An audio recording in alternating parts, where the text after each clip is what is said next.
Today I was thinking that I would teach you guys some basics on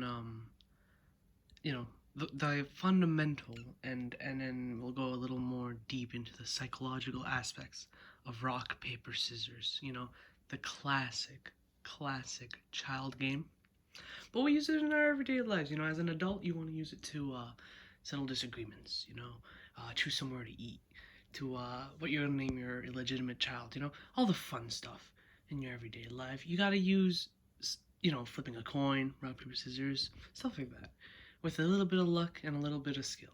Um, so today I thought I'd just cover starting with the basics. Yeah, let's just get into it.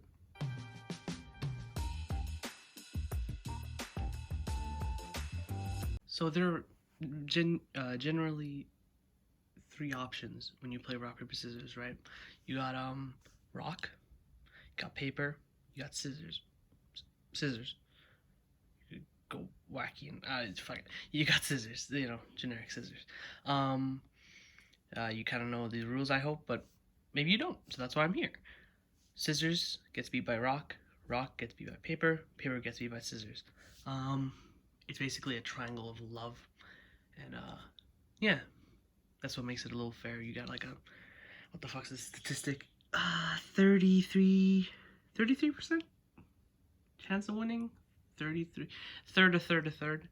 I don't know. I failed my statistics class. So I have no idea. But yeah, if you both put the same thing, you tie, and then the winner wins, and the loser loses, and it's a happy day for everyone. So that's the general rules. There's also actually variations. I remember there's once you get more into the intense versions, there are more than three choices where it gets interesting, and then it starts being like a star relationship, and then you got a whole harem of people like loving each other and shit. It's cool stuff. But that's the generic rock paper scissors that like 90% of the population plays.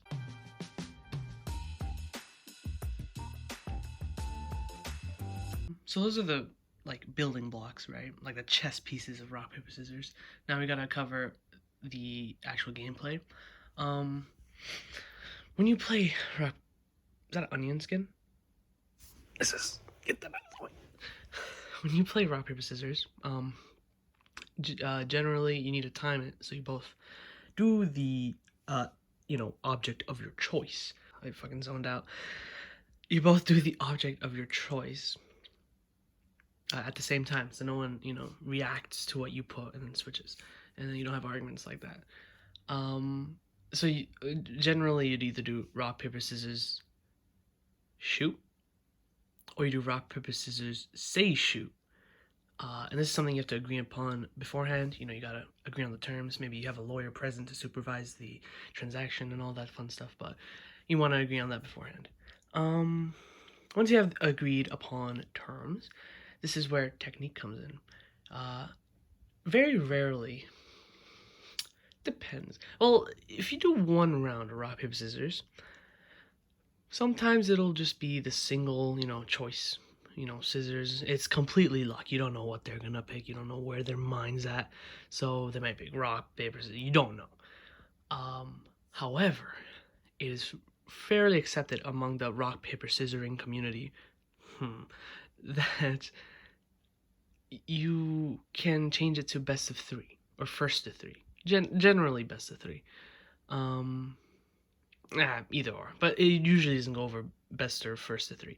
So what you want to do there is that's where the mind games, because let's just cut. We're gonna go to the mind games.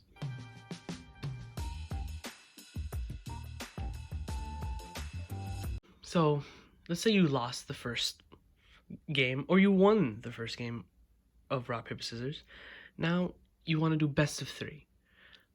This is where mind games come in, because you got to get into the mind of your opponent. You got to see his face, his action, his stance. Is he in a power stance? Is he kind of reserved? Is he introverted, extroverted? All that fun stuff. How ballsy is this, or ovary is this person? Where are they gonna go with this? Where am I going with this? Yeah. So generally, they'll look at what you put.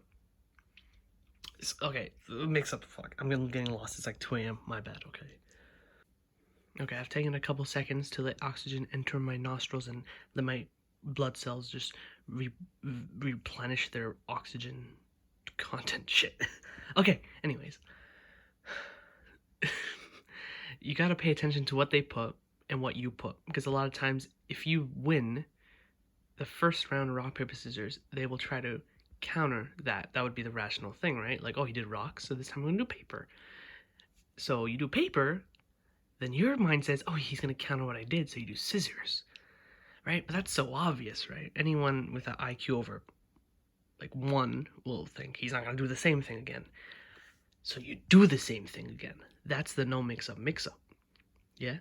And if you do the same thing again, they're thinking, oh, he's not gonna do the same thing, so I'm not gonna do whatever beats it. So let's say I did rock the first round, I win. I'm gonna do rock again. There's no way he's gonna do paper, right? There would be no reason. And if he does scissors, I win. If he does rock, we tie. So it's a perfect situation. That's the no mix up.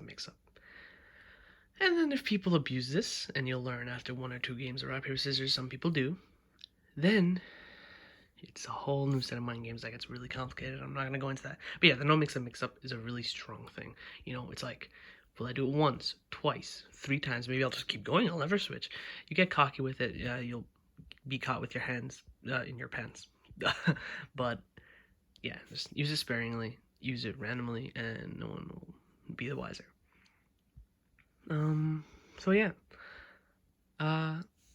there are some there's some technical things. If you do rock paper scissors shoot like that, everyone's gonna think you're a fucking psychopath or sociopath and lock you away with like a straitjacket and just call you names and shit. They're gonna bully you. You want to do some. You want to do some hand motions that are. You want to do hand motions, essentially. You want to just shake your hand like you're shaking a hand, but not this rigid. You want to just leave it loose. Maybe I like to do a fist and just go like that. Rock, paper, scissors, shoot. It's also, if you're, it also doesn't let them see you forming it, right? The shaking. So you want to do that. Some people leave it open, like paper. You got rock, you got like, some people just do, you can get snazzy with it. You can kind of fake it, like, oh, I'm gonna do scissors, I'm gonna do paper. This is where you get creative. Yeah. I've talked long enough. So, I hope I covered everything. I might have missed a few things. Sorry, it's really late. I'm exhausted. My brain's dying.